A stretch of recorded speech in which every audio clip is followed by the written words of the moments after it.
ये opinion poll क्या times now और ईटीजी रिसर्च ने, और इस रिसर्च के मुताबिक, इस सर्वे के मुताबिक आज की तारीख में अगर हम वोट परसेंट के हिसाब से देखें तो भारतीय जनता पार्टी को थोड़ा सा एज दिखाई पड़ता है।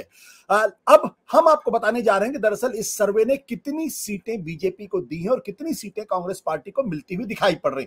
ये बात बिल्कुल सच है कि अंतिम आंकड़े बिल्कुल नहीं है, लेकिन एक दिशा को नापने की कोशिश है। और आज की तारीख में अगर चुनाव होते हैं तो कितनी सीटें मिल सकती, कितने प्रतिशत वोट मिल सकते हैं, इसका एक मोटा मोटा हिसाब किताब आपके सामने है। तो भारतीय जनता पार्टी को इस सर्वे के मुताबिक 95 से 105 सीटें मिलती दिखाई पड़ रही हैं। 100 यानी अगर उसका औसत निकालें तो 100 सीटें मिलने का अनुमान एक तरीके से है। 200 में से 100 सीटें यानी बेयरली मैनेजिंग मेजॉरिटी। कांग्रेस को 91 में से 101 यानी 96 सीटें मिल सकती हैं। अन्य के खाते में 3 से 6 यानी 4 सीटें मिलती हुई दिखाई पड़ सकती। अगर इन आंकड़ों को देखें तो भारतीय जनता पार्टी को सरकार बना सकती है, लेकिन मार्जिन उनके और कांग्रेस के बीच में इतना कम है, इतना छोटा है कि ये आंकड़े पलट भी सकते हो। जैसा कि पिछली बार आपने देखा मध्य प्रदेश के अंदर, जहां भारतीय जनता पार्टी को ज्यादा वोट प्रतिशत मिला था कांग्रेस की तुलना में, लेकिन सीटें कांग्रेस को ज्यादा मिल गई और सरकार कांग्रेस की बनी थी। हालांकि बाद में तोड़फोड़ भी एक अलग तरीके का प्रश्न है। अब यहां पर जो एक चीज है जिसके बारे में थोड़ी देर में और हम आपको जानकारी देंगे, जब इसकी तुलना इन आंकड़ों की जुलाई के महीने में जो टाइम्स नाउ और ईटीजी रिसर्च ने आंकड़े दिए थे उससे, तो कुछ चौंकाने वाली बातें आपको पता चलेंगी। बट संजीव, ये जो जानकारी अभी जो हमने फिगर्स दी, जो इन्होंने दिए हैं, आपकी क्या राय है? क्या आप इससे मुतमईन हैं या सर्वे को लेकर कुछ लोग एक क्वेश्चन मार्क हमेशा लगा के देखते हैं? आपको अनम्यूट करना पड़ेगा। मैं कह रहा हूं, मैं तो उस फलसफे का हूं कि जब कोई सर्वे डिस्कस हो रहा है तो एक बार तो सर्वे को सही मान लो, क्योंकि नहीं तो उसी बहस में उलझ जाएंगे कि सर्वे सही है कि गलत है।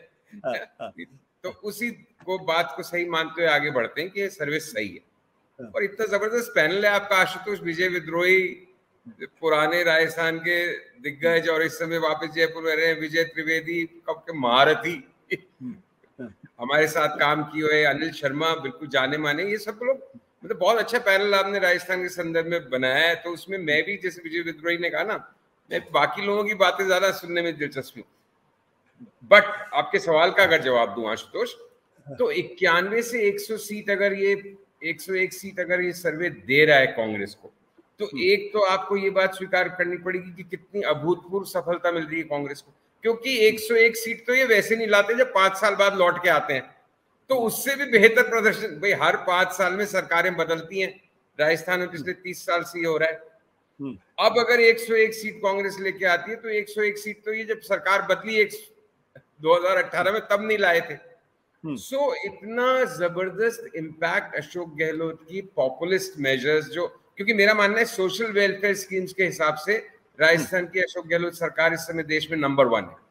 अब वो कितने लोगों को बेनिफिट पहुंच रहा है, कितनों को नहीं पहुंच रहा है, मैं कह रहा हूँ 100 में से 20 को पहुंच रहा है, 100 में से 40 को पहुंच रहा है, 100 में से 80 को पहुंच रहा है, वो डिबेट का विषय। बट ओपीएस से लेके चिरंजीवी से लेके जितनी स्कीम्स है, और फिर जिस तरह से थोड़ा एक चालू भाषा में बोले तो झाम बांध रखी है प्रचार प्रसार की, कोई दिन ऐसा नहीं निकलता जब 4 पन्ने अखबारों के नहीं रंगे हो। आप जयपुर में 100 मीटर नहीं चल सकते बिना अशोक गहलोत की तस्वीर बड़ी होर्डिंग से आपकी तरफ मुस्कुराते हुए देखती है। तो बड़ा अच्छा लगता है कि चलिए तस्वीर में तो मुस्कुरा रहे हैं हमें देख के। तो मतलब कुल मिला के इतना जबरदस्त एक कैंपेन मोड में चल रहे हैं। और इस बार जैसे उन्होंने भी एक कुछ प्रण सा कर लिया है कि भाई ये सचिन पायलट वगैरह ने मुझे जितना तंग किया और मेरी जितनी उसमें कवायद हुई, मैं इस बार, और ये हर बार जो मुझ पर लाछन लगता है कि आप तो 21 पे रह जाते हो चुनाव के समय, तो मैं किसी भी तरह से रिपीट करके दिखाऊंगा। सो वो एक बहुत इंटरेस्टिंग डायनेमिक्स चल रही है कांग्रेस की। हालांकि मेरा मानना है कि इस सर्वे में भी कांग्रेस थोड़ा पीछे है, और मुझे लगता है कि बहुत बड़ा अपसेट होगा भारतीय राजनीति में अगर कांग्रेस इतनी सीट ले आती है इलेक्शंस के टाइम, क्योंकि इतिहास नहीं रहा है इस तरह। बिल्कुल। आप कह रहे हैं कि एक बड़ा, अब आपके हिसाब से ये जो आंकड़े हैं, कांग्रेस पार्टी एक बड़ा अपसेट कर सकती है मध्य प्रदेश, राजस्थान के अंदर। अब जिस ट्विस्ट के बारे में, जिस नाटकीय मोड़ के बारे में मैं लगातार चर्चा कर रहा था, अब उसको हम आपके सामने रखने की कोशिश करते हैं। जब टाइम्स नाउ ईटीजी रिसर्च ने जुलाई के महीने में 16 जुलाई को जब अपना सर्वे सामने किया था, उस वक्त भारतीय जनता पार्टी को 119 सीट मिलती हुई दिखाई पड़ रही थी, कांग्रेस पार्टी को 76 सीटें मिलती दिखाई पड़ रही थी। आप सोचिए, कांग्रेस पार्टी को 119, माफ करेगा, बीजेपी को 119 सीट और कांग्रेस को 76। वोटों का प्रतिशत जो था बीजेपी को 43.3%, कांग्रेस को 41.8%। अब इन आंकड़ों की तुलना आप सितंबर के महीने से करिए, यानी 2 महीने के अंदर क्या कुछ बदला है। भारतीय जनता पार्टी की सीटें 119 से घटकर 100 पे आई हैं, यानी 19 सीटों का नुकसान पिछले 2 महीनों में हुआ है। कांग्रेस पार्टी को 20 सीटों का फायदा दिखाई पड़ा, यानी कांग्रेस जुलाई के महीने में 76 सीटें मिल रही थी, तो अब जंप करके 96 सीटें मिलती दिखाई पड़ रही हैं। बीजेपी को जो 119 सीटें मिल रही थी, घट के 100 सीटें आ रही, यानी जो फासला बीजेपी और कांग्रेस के बीच में जुलाई के महीने में 40 सीटों से ज्यादा का था, 43 सीटों का फासला था, वो फासला आज की तारीख में 4 सीटों का रह गया है। अब ये जो आंकड़े हैं, 40 सीटों का जो 40 तकरीबन 39 सीटें कम, माफ करेगा, जो 43 से मतलब 4 का जो फासला है, 39 सीटें गेन की। हाँ, ये जो गेन है, तो विजय त्रिवेदी जी कैसे इसको आप एक्सप्लेन करेंगे? यानी मोमेंटम कांग्रेस की तरफ बढ़ता हुआ दिखाई पड़ रहा था। 2 महीने पहले ये मान के चल रहे थे कि भारतीय जनता पार्टी जीत रही, आराम से जीत रही, कांग्रेस पार्टी हार रही है, परफॉर्मेंस हालांकि ठीक है, लेकिन अब वो 20 सीटें गेन कर रही है और बीजेपी 19 सीटें हार रही है। इसको कैसे आप एक्सप्लेन करेंगे? इसको संजीव जी ने पहले ही एक्सप्लेन कर दिया कि अशोक गहलोत की जो सोशल स्कीम्स है वो उसका इम्पैक्ट नहीं, लेकिन एक इम्प्रेशन वहां पर बहुत दिखाई दे रहा है। इम्पैक्ट तो हमें नहीं पता पड़ता कि क्या इम्पैक्ट वहां पर जमीन पर हुआ है और कितने लोगों को फायदा हुआ है। और दूसरा, जो अशोक गहलोत जी की स्माइल की जो फोटोज होती है अच्छी ही लगती है, और संजीव कह रहे हैं कि जयपुर में वो रहते हैं, हर 100 मीटर पर वहां पर है, तो उसका असर है। और उन्होंने, अशोक गहलोत ने बाउंस बैक किया है इस पूरे कांग्रेस के इस इलेक्शन को। राजस्थान में अशोक गहलोत ने बाउंस बैक किया, बल्कि ये समझना चाहिए जुलाई की बात नहीं है, पिछले 2 साल में सबसे बेहतर स्थिति में अशोक गहलोत आए हैं आज की तारीख में, कि वो लड़ाई को लड़ने के लिए तैयार है। और जैसे संजीव जी ने जिक्र किया कि वो अकेले भी लड़ने को तैयार है, क्योंकि वहां पर वैसे भी सचिन पायलट और अशोक गहलोत के अलावा कोई है नहीं।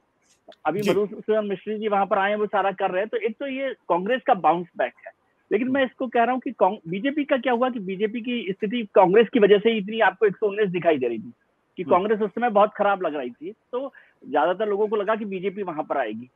अब उस दौरान में बीजेपी की जो इनफाइटिंग है, फिर वसुंधरा जी का नाम गायब होना है, इन सब का नुकसान भारतीय जनता पार्टी को दिखाई दे रहा है जुलाई से सितंबर में आते हुए।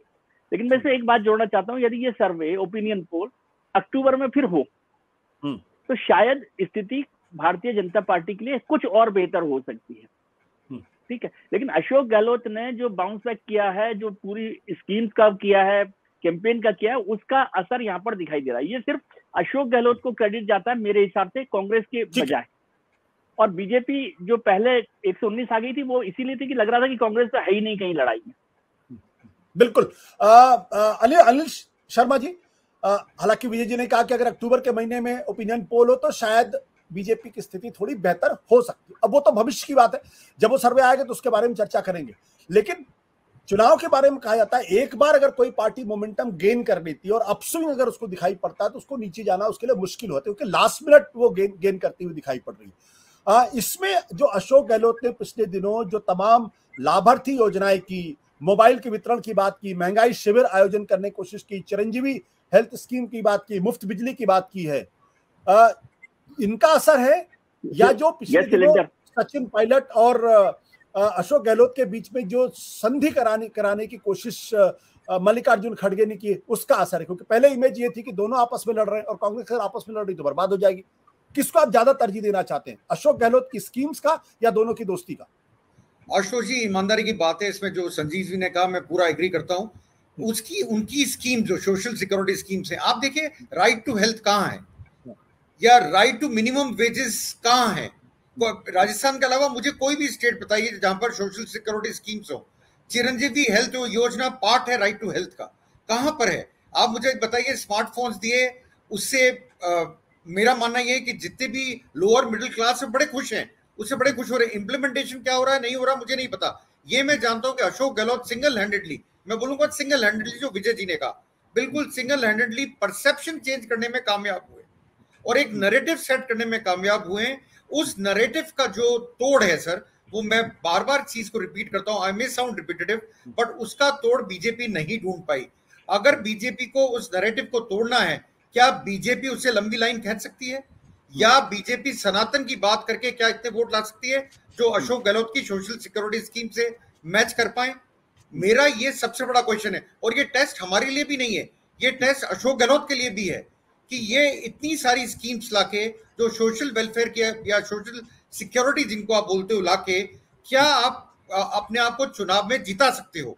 और मैं ये मानता हूं कि अभी भी आप देखिए, जो विजय जी बोल रहे थे, ये सारा का सारा जाना चाहिए श्रेय अशोक गहलोत को, क्योंकि आप देखिए वो कितना टूर कर रहे हैं पूरे राजस्थान को और कितनी जगह कवर कर रहे हैं, और अपनी पॉलिसीज की ब्रांडिंग और मार्केटिंग, जो संजीव श्रीवास्तव जी ने पहले कहा था, कितने मैसिवली हो रही है कि आपको 100 मीटर्स पे आपको देखने को मिल जाता है एक पिंकिश और एक येलोइश अशोक गहलोत।